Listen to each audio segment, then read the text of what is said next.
You know that really confusing, kind of hurtful feeling when someone you care about is stressed out and they just disappear? They go completely silent, they stop texting back, and you're just left there wondering, what did I do? Well, today we are going to dive deep into exactly that, and I think you'll find the answer is not at all what you'd expect. It's such a universal question, isn't it? One minute, everything seems fine, you're connected, and the next, it's like a wall of silence just goes up. And man, it can feel so personal. It leaves you feeling confused, maybe a little rejected, and probably even a bit angry. And that right there is the absolute heart of what we're talking about today.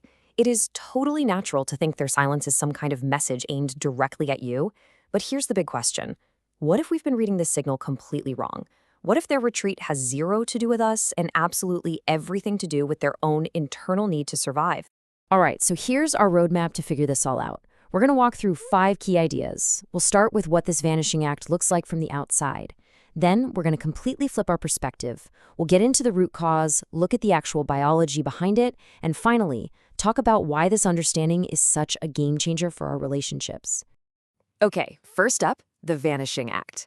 This is all about what we see on our end of things when someone just goes quiet.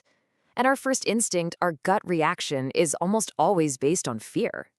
Look, our brains are wired to connect with other people. So when that connection gets cut off suddenly, we scramble to find a reason why. And the easiest, most available reason is usually, it's my fault. We jump to the conclusion that their silence is an attack, that they're mad at us, that they're rejecting us, or that we messed up somehow. But that assumption, it can cause so much unnecessary pain. And this brings us to what might be the single most important idea in this whole explainer. We have to completely reframe this behavior. It's not an act of aggression. It's an act of self-preservation. It's not about them pushing you away. It's about them trying to protect themselves. This chart just lays it out so clearly. On the left, you got what it looks like to us: anger, rejection, ghosting. But on the right, you see what's really happening on the inside. That anger, it's actually total overwhelm. That rejection, it's a profound, desperate need for rest. And that thing that feels like ghosting, it's a deep, primal survival mechanism just kicking into gear. I love this quote because it just says it all. Their silence isn't a sword they're pointing at you.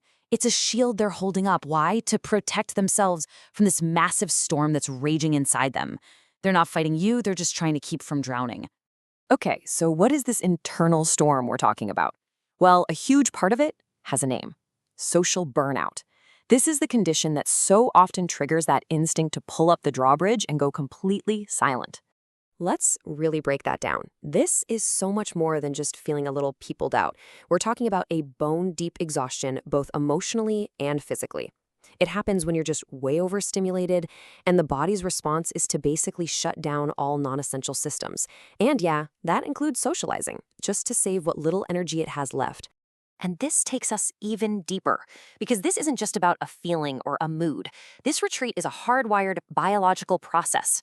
It's a physical response that a lot of the time we have no conscious control over. This is so important to get. The person doing this isn't sitting here thinking, you know what, I'm going to ignore my friend now. No way. It's an automatic reflex. It's like when you touch a hot stove and your hand pulls back before your brain even registers the pain. Their nervous system is just slammed on the brakes to protect the whole system from a total meltdown.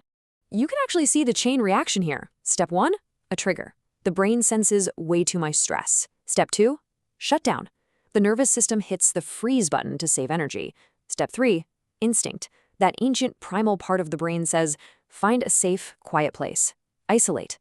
And finally, step 4, recovery. That solitude gives the whole system the time and space it needs to recalibrate and find its balance again. So this brings us to the big finish, the so what. Now that we know the why behind this withdrawal, what do we actually do with that information? How does this change things? It helps us see their silence not as a cold, empty wall, but as a silent refuge. It's a safe place they have to go to heal.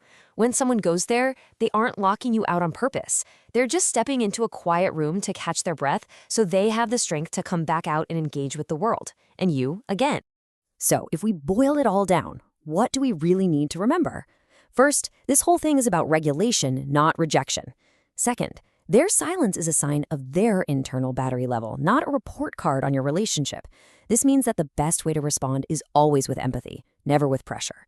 And finally, getting this can help us be so much kinder, not just to other people, but also to ourselves if we're the one who needs to go find that silent refuge for a while. So I'll leave you with this final thought. When we truly understand the silent refuge, it completely changes the question from, why are they doing this to me, to how can I help make things safer for them? How can we build relationships that are a source of calm and energy instead of just one more thing that drains an already empty battery? Now that's a question worth sitting with.